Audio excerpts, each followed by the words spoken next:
Hey guys, welcome back to Algos Made Simple. We're going to live up to the channel's name today and do a very simple one. This is Leetcode 242 Anagram, and one that if you get this in an interview, you should be stoked. This should be something that's very, very easy. We're laughing all the way to the bank on this one. So let's look at it here. It says, given two strings S and T, return true if T is an anagram of S and false otherwise. And then it lets you know right here what an anagram is, if you don't already know. An anagram is a word or phrase formed by rearranging the letters of a different word or phrase, typically using all the original letters exactly once. So what I would let the interviewer know, okay, I want to see if T is an I'm going to get two strings, and I just want to see if T is an anagram of S. In other words, that T is made up the same letters as S, and it just might be in a different order or whatever kind of thing. So again, another easy conceptual one when you're just looking at the problem and getting the question. You know, if you were just looking at this on paper and they showed you anagram and negarum, you would look at it for a second and say, okay, yeah, it looks like there's an A-N. Okay, looks like, all right, yeah, it looks like you could get anagram out of negarum. Okay, that's true. That's an anagram. So that's easy enough. What is our simplest, absolute simplest way to code this one up? So start with the simplest, and I'm going to show a little bit more of an efficient one, but this is the simplest way. If you were just trying to get something on paper in the interview, this is something I think is very easy to remember and super simple for this problem. So of course you're going to go depth is anagram, and it passes through the string S and the string T. So the very, very first thing you need to do is to see if S and T are the same length. If they're not the same length, then you're not going to be able to have an anagram here. So let's look at it and say if length S does not equal length T, then we know we're working with two different kind of sets of characters here, and we can go ahead and return false and be done there. All right, what's the next thing we could do? Well, it would be very, very easy if we could take this negarum and this anagram and sort both of them and then just compare them until they're the same thing. Well, you can't sort a string, but you can do this. You can go S list equals list S, so you're turning that string into a list, and T list equals list T, and then what we're doing is we're just going to run S list dot sort and T list dot sort. So if they're the same word at this point, they'll be in the exact same order. They will be the exact same copies of each other. So we can just go simply if S list equals T list, then we're returning true. That's all there is to it. If it doesn't, then we're just going to simply return false. After they got sorted, they're not the same word. There's, you know, an A at the start of this one, or, you know, whatever, a couple A's at the start of this one, but we have like a B on the other one or something like that. It's not the same word. So that is a very, very simple way to think about it and do it. Like, okay, I want to compare these two things together. If I sort them or in the same order, they should be the exact same thing. And if they're not the same thing, they're not made up the same characters, then obviously it's not going to work. So that's very, very, very simple. It runs, because of the sort function with Python, you could say this one's O of n log n. If I can spell it, O of n log n.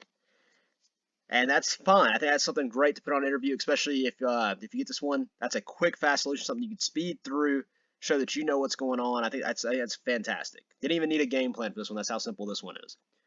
But if we're going the optimal route, this one I would, if you're trying to do the optimal, I would bring out your game plan, and probably should have brought out for the last one just to, you know, you don't want to get cocky. Let's always outline what we want to do here. But in our game plan for the optimal way, well, what's one way to figure out if these have the exact same characters? Well, if we could count these characters and say, okay, there's 3 A's in this one, there's 1 G in this one, there's 1 G in this one, there's 1 R in this one, there's 1 R in that one, there's 1 M, there's 1 M, that would tell us really simply, hey, if they're made up of the same things or not. So we know we want to count the letters in S and count the letters in T, and then all we want to do is simply compare them. That's your whole outline, your whole game plan for this problem. That's what this one's all about. So what we do here, the very first thing we'll start off again, if length of S does not equal length of T, then you can go ahead and spit that out and say that's going to be false. They're not going to be made up of the exact same things. It's not an anagram. So what we would do here is we would say, okay, we want to count these. So let's do a count S and a count T, because we got to keep track of all these letters. So what can we use to do something like that? That sounds like a hash map. It would be great for that job. So these are going to be two empty dictionaries or two empty hash maps, hash tables, however you want to say it. And then how are we going to do that? Well, we need to pull these letters from each one to be able to count them and to, iterate the count, up the count, whatever. So we will go for I, and we want to do it. We want to be able to do both of them the exact same time, and we know they're the same length because we've gotten this far. So for I in range, length of S, or you could do length of T, and then all you're going to do is take that count. I need to put a T here. Count S, and you're going to do that index string S and string S at index I. So that's going to be your index, is whatever the string at index I is. That's your index for this count S that you're making right now. So that'll give you, an A, a G, whatever.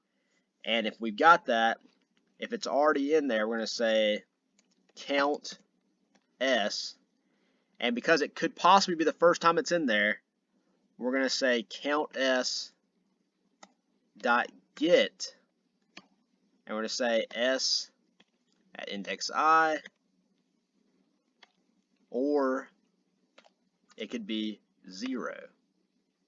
So you got S index I, or again, could be 0. That'll pull 0 default. There's no S at index I that exists. And then you're just going to do +1. Alright, and then we're going count of T at T index I. So the exact same thing as above, using the same, I index or whatever. I just keep forgetting to put this extra T here. It keeps deleting on me. And we'll say equals count T dot get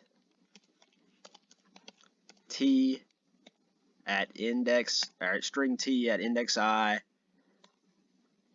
or 0 if it doesn't exist yet. And we're just going to be +1.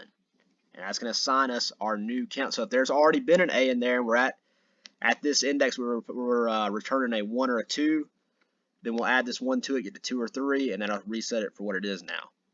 And then going through that, so we've got our hash maps built at that point.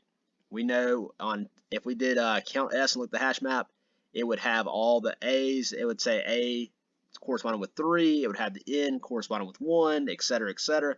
And same thing for the T. So now all we have to do, we've counted the letters in S, counted the letters in T. Let's compare them. For C and count S,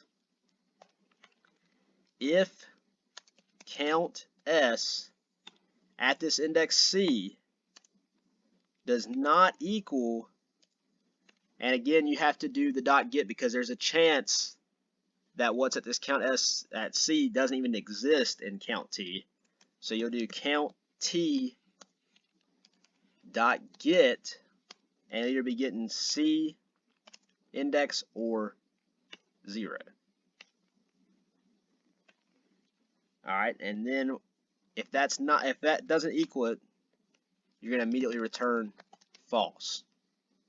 And if all that's fine, we get through the whole thing, there's none that don't equal each other, you can return true. So that one runs in O S plus T, so the length of the string, length of the string S, length of the string T. A little bit more complex to think about and do, but a better solution time complexity wise. So definitely something to think about and have it. If this comes kind of easy and natural to you, then yeah, utilize that. If it doesn't, and again, this one is not that bad, but if it doesn't, I would say on this particular problem, feel free to utilize, and we're getting back to it, feel free to utilize the solution we came up with that was O n of log n the solution below. So either one is fine. This one might feel simpler. And I mean, you got a lot of algorithm problems to keep up with, especially when you're preparing for the interview process. So if you wanted to just say, okay, this is what I've got for this one, and then if they ask you for a better solution, you have in the back of your head that you can count them, and then you can kind of go through and remember how to do that as you do it.